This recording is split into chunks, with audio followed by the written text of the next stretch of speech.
Takže vitajte, dnes si povieme, ako enchantnúť diamantové veci. Takže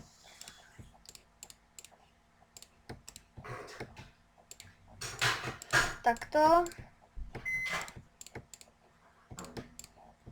Dobre, no a tento dom som stával s jedným kamarátom. Môžete si ho pozrieť. Takže vám ho predvediem. Tu je krb, mini krb, tu je enchantnuté niečo. Toto tu je kuchyňa. A tu sú nejaké rastliny a také veci.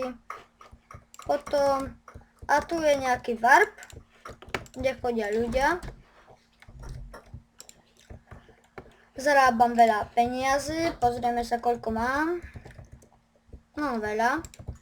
Takže to je všetko. Takže lúčim sa s vami, takže čaute.